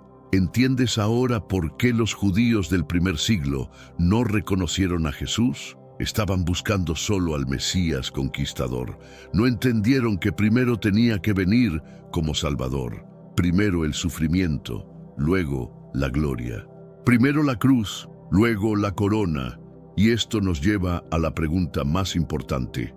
Si Isaías acertó con tanta precisión sobre la primera venida, ¿qué nos dice esto sobre la segunda? Si cada detalle sobre el siervo sufriente se cumplió, literalmente, ¿qué pasará con las profecías sobre el rey conquistador? La respuesta a esta pregunta debería hacer que cada uno de nosotros examine su corazón. ¿Sabías que Jesús citó a Isaías más que cualquier otro profeta? No fue casualidad. Fue porque en Isaías se encontraba el guión completo de su misión en la tierra. Cada vez que Jesús abría su boca para citar a Isaías, estaba revelando otro fragmento del plan divino de salvación. El momento más dramático ocurrió en la sinagoga de Nazaret. Jesús se levantó, tomó el rollo de Isaías y leyó: El Espíritu del Señor está sobre mí, por cuanto me ha ungido para dar buenas nuevas a los pobres. Luego enrolló el pergamino, se sentó y declaró: Hoy se ha cumplido esta escritura delante de vosotros. Imagina el impacto. Jesús estaba diciendo, esa profecía que han estado leyendo por 700 años, soy yo. Yo soy el Mesías que Isaías prometió. Pero eso fue solo el comienzo. Cuando los fariseos cuestionaron por qué comía con pecadores, Jesús citó a Isaías: Misericordia quiero y no sacrificio. Cuando le preguntaron sobre sus milagros, respondió con Isaías: Los ciegos ven, los cojos andan, los sordos oyen. Cada respuesta, cada enseñanza estaba anclada en las profecías de Isaías. En el momento más oscuro, cuando fue rechazado por su propio pueblo, Jesús citó a Isaías. Bien profetizó Isaías de vosotros diciendo: Este pueblo de labios me honra, mas su corazón está lejos de mí. No era solo una reprensión, Era la confirmación de que todo estaba sucediendo según el plan divino. Cuando enseñó sobre su muerte, usó las palabras de Isaías. Como Moisés levantó la serpiente en el desierto, así es necesario que el Hijo del Hombre sea levantado. Estaba conectando su crucifixión con Isaías 53. Herido fue por nuestras rebeliones. Incluso en la cruz, las palabras de Isaías resonaban. Cuando los soldados echaron suertes sobre su ropa, se cumplió Isaías 53:12. Fue contado con los pecadores. Cuando exclamó, Dios mío, ¿por qué me has desamparado?, estaba experimentando lo que Isaías profetizó. Quiso quebrantarlo, sujetándole a padecimiento. Pero aquí está lo extraordinario. Jesús no solo citó las profecías sobre su sufrimiento, también citó las profecías sobre su gloria venidera. Cuando habló de su segunda venida, usó las imágenes de Isaías. Entonces verán al Hijo del Hombre, que vendrá en las nubes, con gran poder y gloria. ¿Sabes qué es lo más fascinante? Jesús a menudo se detenía en medio de una cita de Isaías. ¿Por qué? Porque estaba dividiendo las profecías entre su primera y segunda venida, como cuando leyó Isaías 61, y se detuvo justo antes de el día de venganza del Dios nuestro. La liberación había llegado, pero el juicio esperaría su segunda venida. Los discípulos, inicialmente confundidos, después de la resurrección finalmente entendieron. Pedro, en su primera carta, cita extensamente a Isaías para explicar el sufrimiento de Cristo. Pablo en Romanos construye toda su teología de la salvación sobre Isaías 53. Incluso Juan en Apocalipsis usa el lenguaje de Isaías para describir la nueva Jerusalén. He aquí que yo hago nuevas todas las cosas. Hace eco de Isaías 65:17. Porque he aquí que yo crearé nuevos cielos y nueva tierra. Si llegaste hasta aquí, no fue por casualidad. Piensa en cuántas vidas puedes alcanzar junto con nosotros. Cada suscripción, cada comentario es una semilla que estás plantando.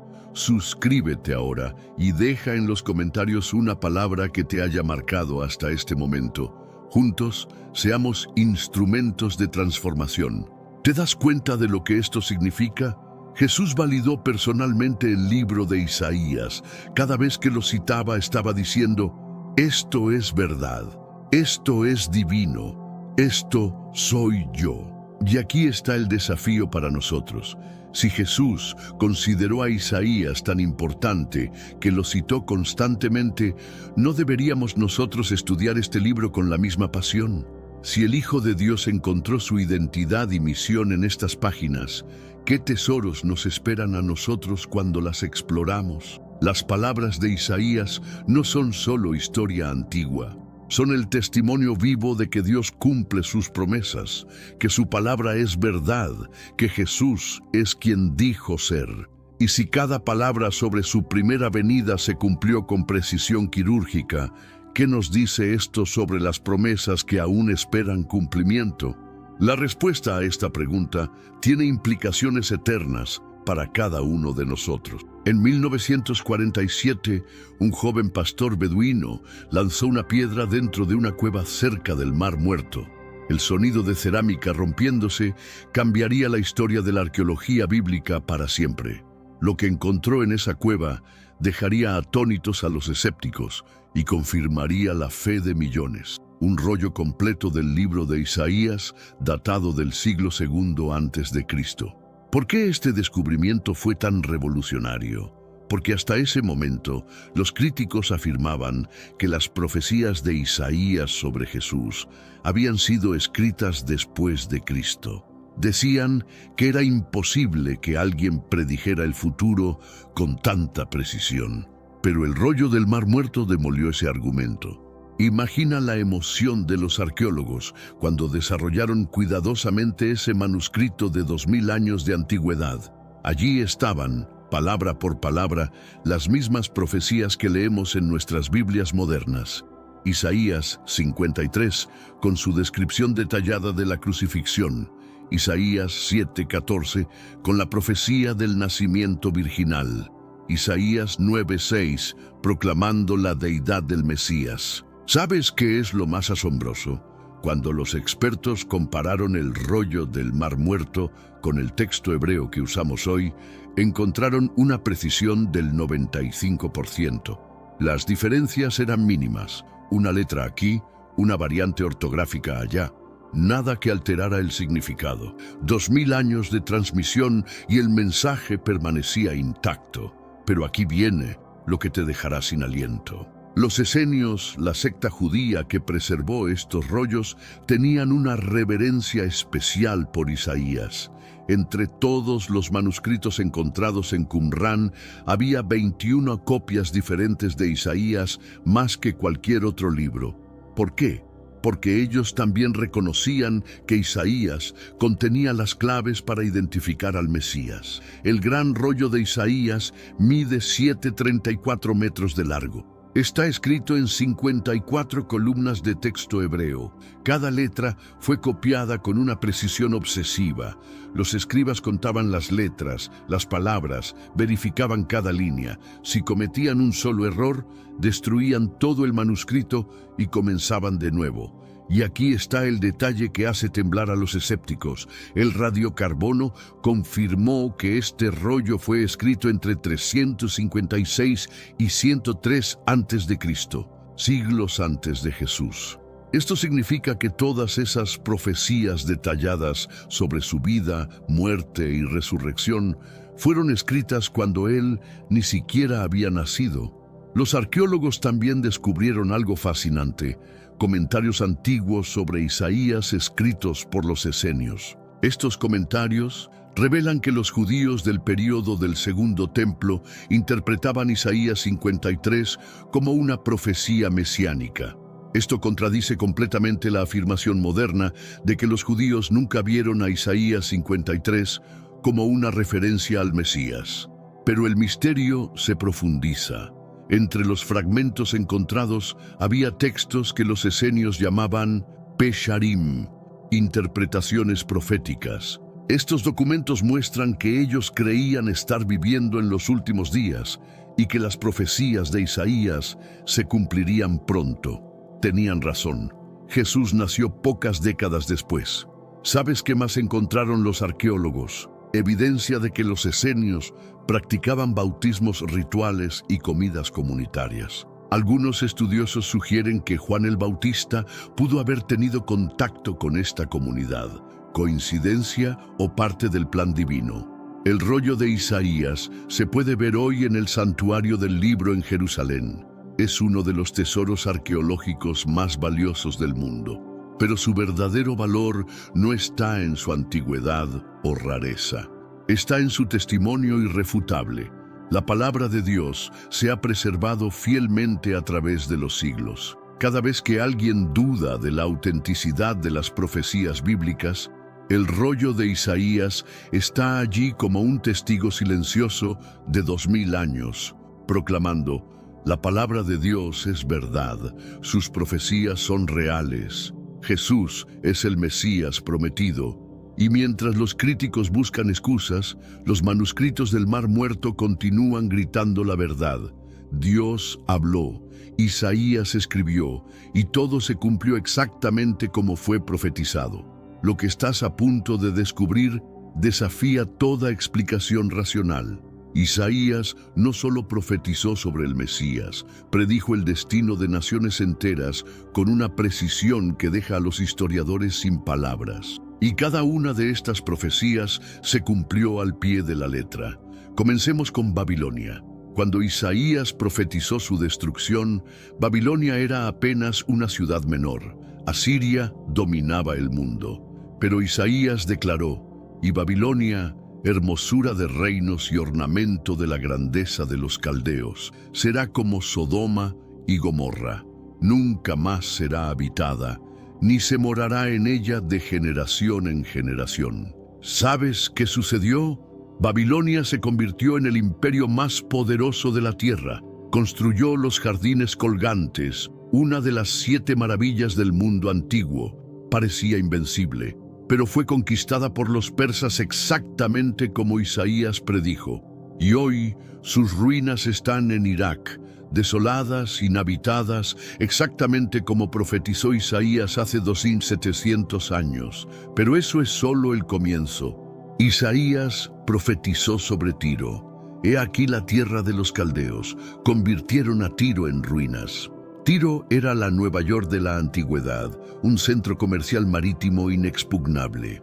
Pero Nabucodonosor la sitió durante 13 años y Alejandro Magno completó su destrucción, lanzando sus escombros al mar para construir un puente hacia la isla. Hoy los pescadores tienden sus redes sobre sus ruinas, cumpliendo otra profecía de Ezequiel.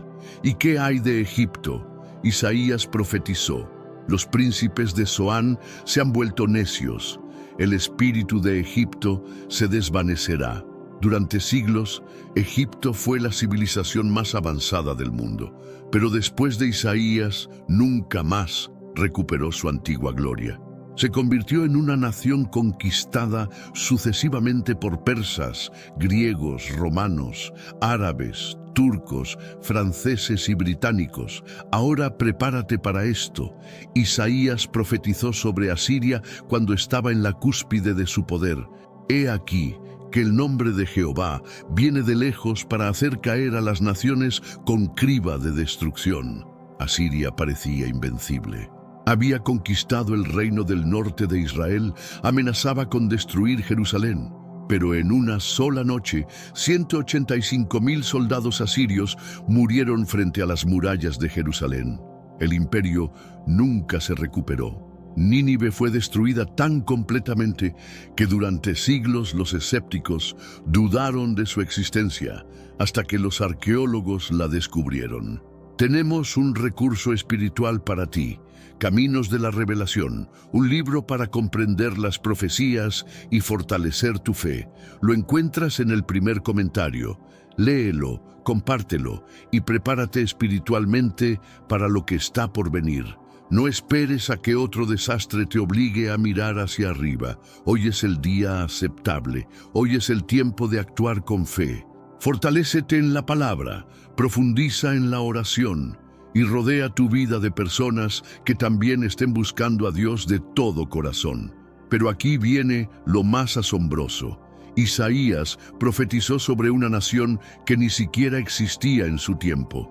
Así dice Jehová a su ungido, a Ciro, al cual tomé yo por su mano derecha para sujetar naciones delante de él. Isaías nombró a Ciro, rey de Persia por su nombre, 150 años antes de que naciera. ¿Sabes qué hizo Ciro? Conquistó Babilonia sin derramar sangre, exactamente como Isaías predijo. Liberó a los judíos del exilio, financió la reconstrucción del templo. Todo sucedió exactamente como estaba escrito. El historiador judío Josefo registra que cuando le mostraron a Ciro estas profecías, quedó tan impresionado que decidió cumplirlas. Y aquí está la profecía que debería hacernos temblar a todos. Isaías profetizó sobre Damasco. He aquí que Damasco dejará de ser ciudad y será montón de ruinas. Damasco es una de las ciudades continuamente habitadas más antiguas del mundo. Ha sobrevivido a innumerables guerras y conquistas, pero la profecía está ahí, esperando su cumplimiento. Y en nuestros días, con la guerra en Siria, hemos visto partes de Damasco reducidas a escombros por primera vez en la historia. Los historiadores seculares no pueden explicar cómo Isaías pudo predecir con tanta precisión el destino de estas naciones. Algunos sugieren que partes del libro fueron escritas después de los eventos, pero los manuscritos del Mar Muerto prueban que todo fue escrito siglos antes. La única explicación racional es que Isaías vio el futuro porque Dios se lo reveló. Y si Dios pudo predecir el destino de naciones antiguas con tal precisión, ¿qué nos dice esto sobre las profecías que aún no se han cumplido? Mientras las naciones modernas trazan sus planes y estrategias, las palabras de Isaías nos recuerdan una verdad fundamental. Dios controla la historia. Él levanta naciones y las derriba. Sus propósitos se cumplirán. Su palabra permanece. Y esto nos lleva a la pregunta más importante. Si Dios juzgó a las naciones antiguas por su maldad, ¿qué sucederá con las naciones de hoy que han abandonado sus caminos? La respuesta está en las páginas de Isaías, esperando ser descubierta. En medio de un mundo que parece desmoronarse, donde las noticias diarias hablan de guerras, crisis económicas, desastres naturales y decadencia moral, Isaías tiene un mensaje que necesitas escuchar hoy. No es casualidad que estés escuchando sobre este libro en este preciso momento de tu vida. No temas, porque yo estoy contigo. No desmayes, porque yo soy tu Dios que te esfuerzo. Siempre te ayudaré, siempre te sustentaré con la diestra de mi justicia. Estas palabras no fueron escritas solo para Israel, fueron escritas para ti, para este momento, para esta crisis que estás enfrentando. ¿Te sientes como si estuvieras atravesando aguas profundas? Isaías tiene una promesa para ti. Cuando pases por las aguas, yo estaré contigo. Y si por los ríos, no te anegarán. Cuando pases por el fuego, no te quemarás, ni la llama arderá en ti. Tal vez has perdido la esperanza. Quizás miras las noticias y te preguntas si Dios ha abandonado este mundo. Pero Isaías proclama: ¿se olvidará la mujer de lo que dio a luz para dejar de compadecerse del hijo de su vientre? Aunque olvide ella, yo nunca me olvidaré de ti. En una época donde la ansiedad y la depresión alcanzan niveles epidémicos, donde millones viven medicados solo para enfrentar otro día, Isaías ofrece la receta divina. Tú guardarás en completa paz a aquel cuyo pensamiento en ti persevera, porque en ti ha confiado. ¿Sabes por qué este mensaje es tan relevante hoy? Porque estamos viviendo en los días que Isaías profetizó, los días previos al retorno del Mesías, días de sacudimiento, días de juicio, pero también días de gloria sin precedentes para aquellos que confían en Dios. Levántate, resplandece, porque ha venido tu luz, y la gloria de Jehová ha nacido sobre ti. Porque he aquí que tinieblas cubrirán la tierra, y oscuridad las naciones, mas sobre ti amanecerá Jehová, y sobre ti será vista su gloria. ¿Ves lo que Dios está diciendo? Mientras el mundo se hunde en oscuridad, los hijos de Dios brillarán más que nunca. La crisis mundial no es el fin, es el escenario para la manifestación más grande de la gloria de Dios que el mundo jamás haya visto. Pero hay una condición: pero los que esperan a Jehová tendrán nuevas fuerzas, levantarán alas como las águilas, correrán y no se cansarán, caminarán y no se fatigarán. La palabra esperar aquí no significa pasividad. En hebreo implica una expectativa activa, como una cuerda tensa. Es aferrarse a las promesas de Dios cuando todo parece contrario a ellas. Y aquí está la promesa más poderosa para nuestros días.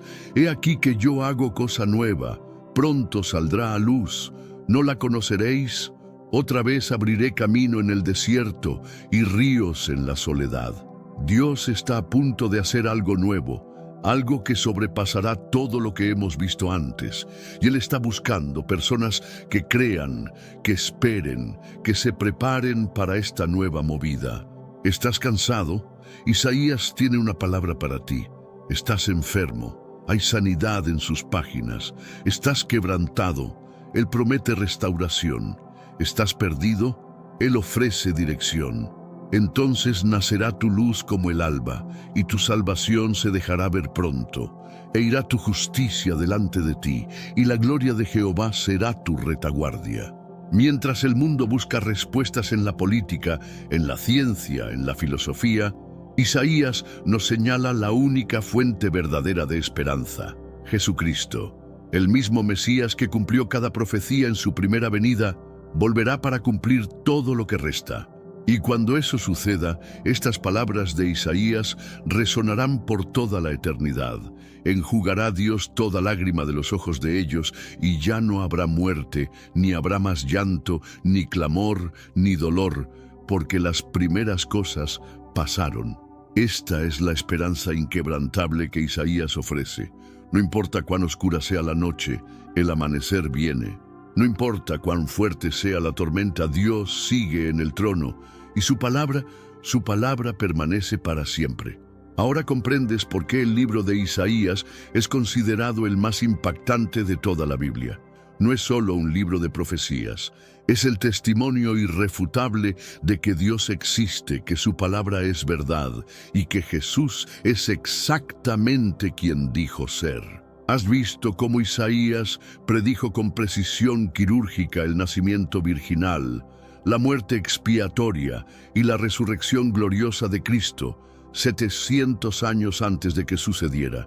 Has descubierto el código matemático imposible de falsificar. Has sido testigo de cómo cada profecía sobre las naciones se cumplió exactamente. Has visto la evidencia arqueológica que confirma cada palabra. Pero más importante aún, has descubierto que Isaías tiene un mensaje específico para ti, para este momento de tu vida.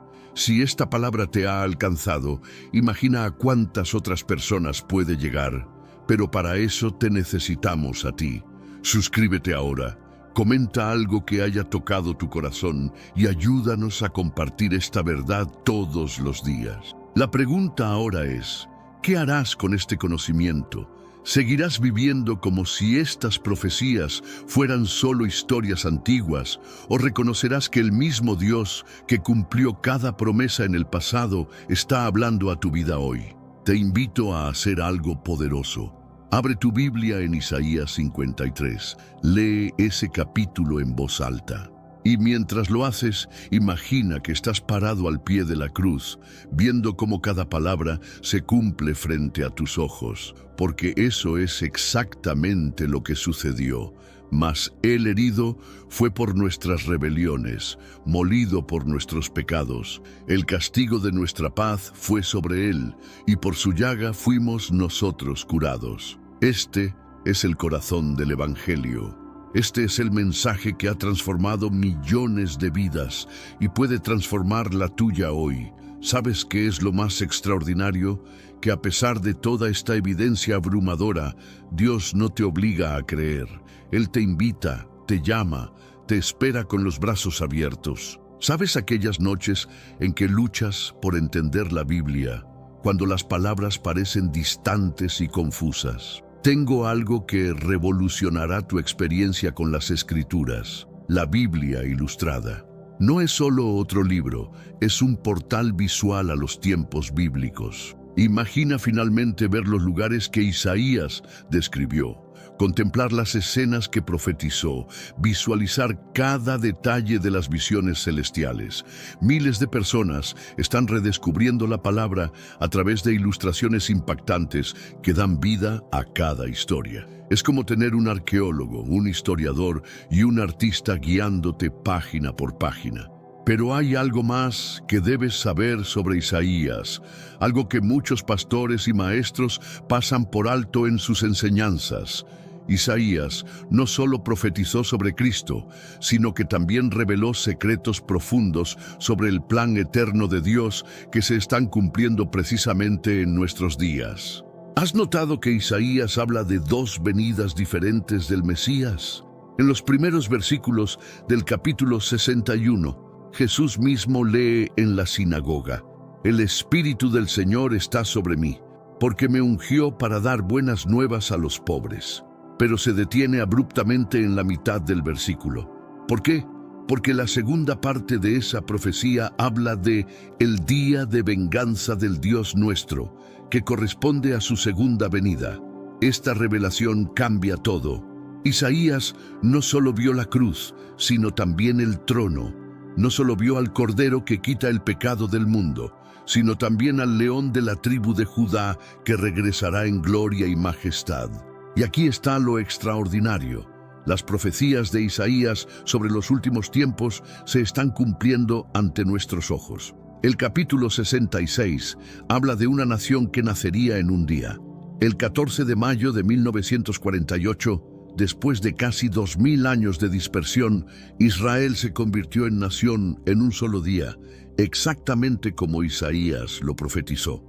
El profeta habla de que en los últimos días el conocimiento se multiplicaría y los medios de comunicación llevarían el Evangelio hasta los confines de la tierra.